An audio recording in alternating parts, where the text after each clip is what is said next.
All right, good afternoon.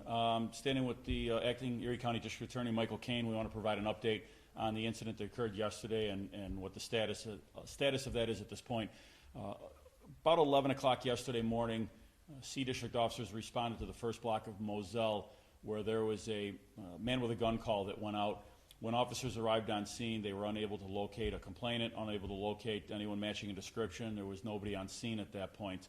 There was some brief information that was provided as a part of the original 911 call. About a half an hour later, 35 minutes later, C District officers responded to a shooting at the Emerson football field. That was at 11:35, and fairly simultaneous to that, officers again in C District on one block over from Coons on Goodyear spotted the suspect vehicle matching the description with the occupant of the vehicle, a driver that is also matching the description that was originally put out as a part of the larger event.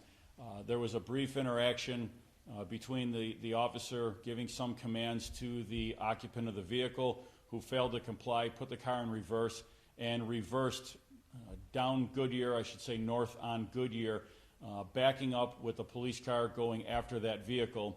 That suspect vehicle crashed into a street sign at the corner of Sycamore and Genesee, at Goodyear and Sycamore. Crashed into a sign, came to a rest. It was a pretty decent amount of damage to the rear of the car, and it went off into the grass, which appears to have prevented the vehicle from driving any further.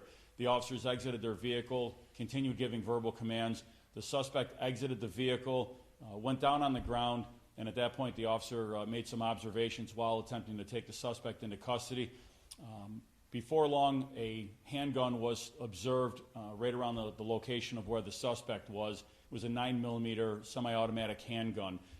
Other officers were over at the park that had the shooting victim.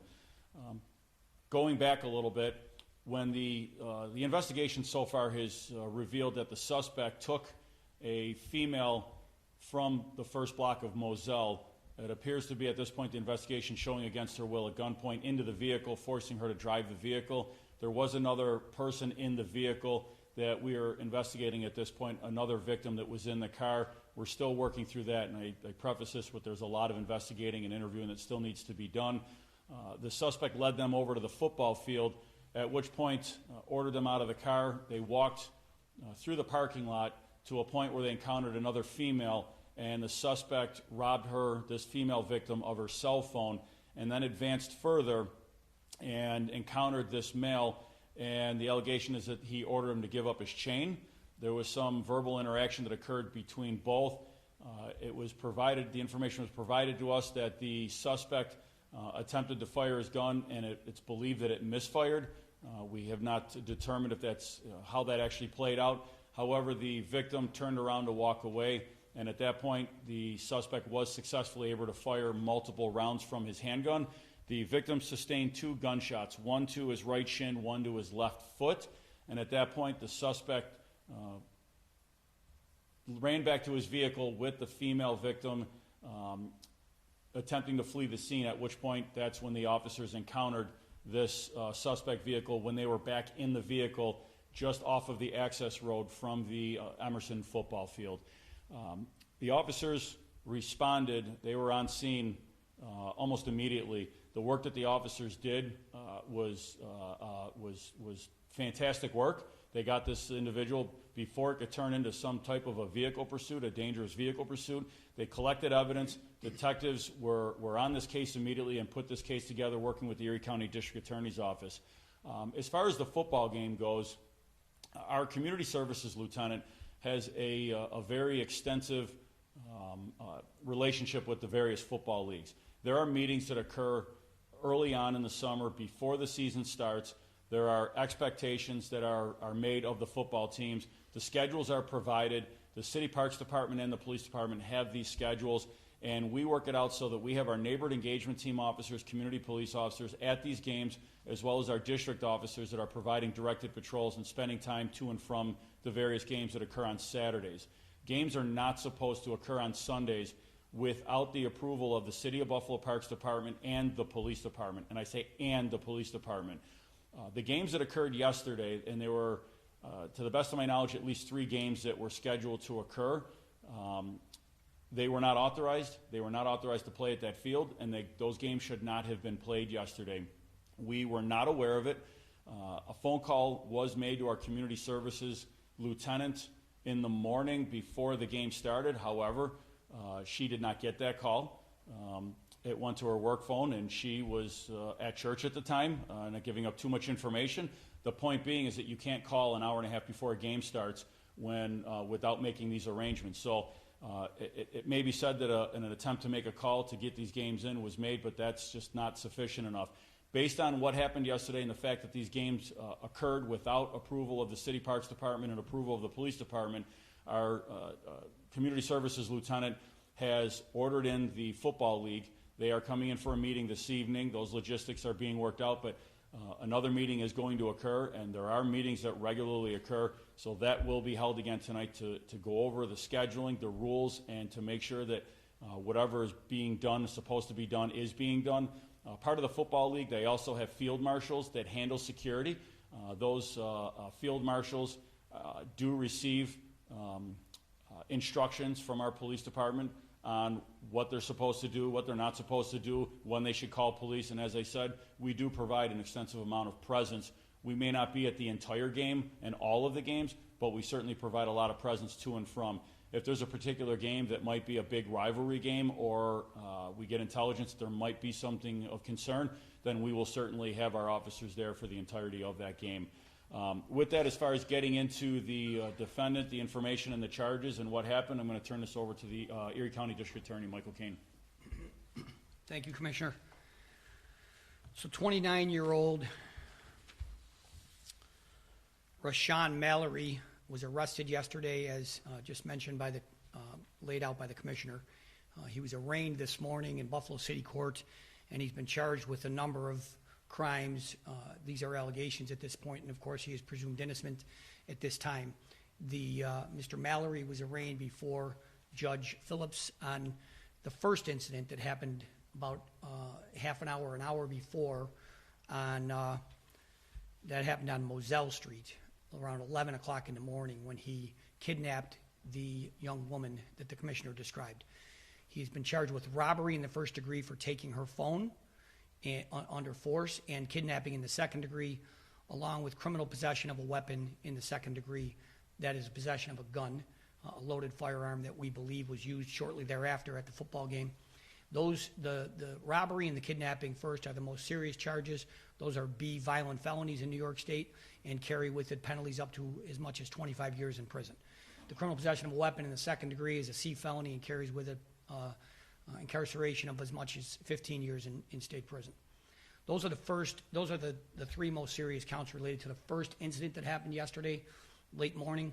The second incident that the Commissioner described that happened over at the football field, the allegations for which he was arraigned this morning include attempted murder in the second degree, assault in the first degree, and robbery in the first degree. Those are all B, violent felonies, and again carry with it sentences of as much as 25 years in state prison. He was also charged with attempted robbery in the first degree and a criminal possession of a weapon in the third degree, which is the possession of the weapon because it included a large capacity magazine. So the allegations on the second incident that happened at the football field have to do with his attempt to rob the young man of a chain, a necklace that he was wearing, and the second set of allegations, including the robbery in the first degree, have to do with robbing a phone from another woman that was present at the football field. So I realize it's a little convoluted, but in any event, those charges he all appeared for in Buffalo City Court this morning, and he was remanded after our request that he be remanded. He is returning in Buffalo City Court before Judge Phillips on this Friday, September 20th at 9:30 in the morning, where we're scheduled to run a felony hearing. And we have also been in touch with the parole department, and we understand that a parole detainer is now going to be lodged. So we plan on being back in court, in Buffalo City Court, on Friday morning to address these charges and pursue. As the Commissioner indicated, there is a lot of investigation that remains to be done with respect to the two different incidents that happened yesterday, and we're going to continue to work with our partners in the Buffalo Police Department. I commend the Buffalo Police Department and the officers for their prompt action. This, of course, as the Commissioner said, this young man tried to flee. I'm reminded to say again that these are allegations at this point, and again, Mr. Mallory is presumed innocent at this time, but if he was able to leave that football field, this could have been a much worse situation, but luckily he was stopped, and he's been in custody since yesterday early afternoon. So that concludes my remarks. If there's any questions for me or the Commissioner, we'll take them now. Can you tell us if this was a targeted attack or if it seems a random one?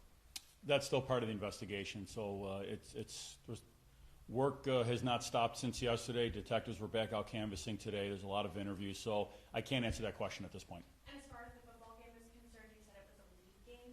Can you clarify the age of the players? This was an 11U football game.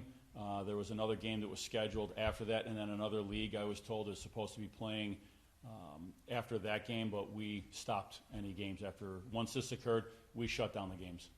How close to the field was the robbery and shooting? Behind the bleachers, so it was not on the field, next to the field. It was not a part of the game. The victims were not over on the sidelines. It was on the close enough to the field. Obviously, there's video going around. I saw it myself, and this can't happen. This shouldn't happen. And now we have these kids, and it's heartbreaking to see that, these kids that are out there trying to play a football game and doing something constructive, and now to have that fear and the trauma that they went through. And that's part of the reason of the meeting that our community services lieutenant is having with the coaches in the league to lay out again the expectations of what the rules are, what the rules have been laid out, but also to provide some trauma-informed care and some resources, and to make sure that that they know that there are some resources that we connect their kids with. So it's a very traumatic incident. Do we have an update on the victim who was shot? Should be released today. Okay, looks like he's going to be released today. So fortunately, non-life-threatening. Did the victims know Mr. Mallory in any way? I don't know that information. I can't affirmatively speak to that right now. I think the evidence remains that they don't. It's part of the normal course of the investigation. We're always looking into every aspect. We have to turn over every stone, and our detectives have been doing that. So she was driving the car? On the way to the game, she was driving to the football field. The allegation is obviously under duress. She was placed in the driver's seat. He got in the driver's seat after the shooting occurred. He was the one that was behind the wheel of the vehicle at the time he was attempting to flee from the officers. Any more questions? Was there anybody else in the car when he tried to flee? There was one other occupant, the female, in the car. We're hearing that Mallory has a history with law enforcement. Are you able to comment anything about that?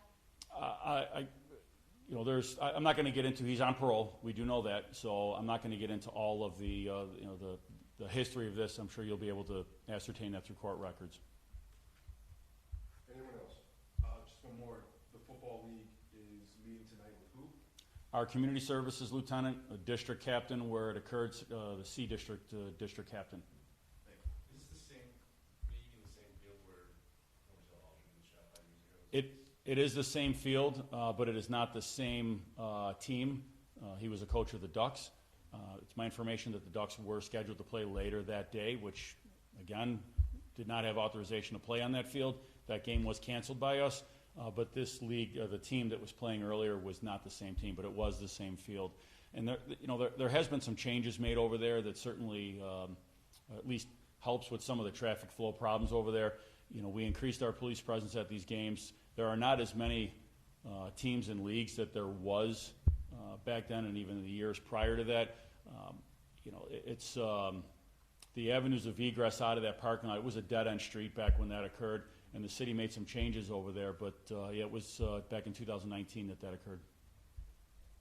We're good. Thank you, everybody. Thank you. Thank you.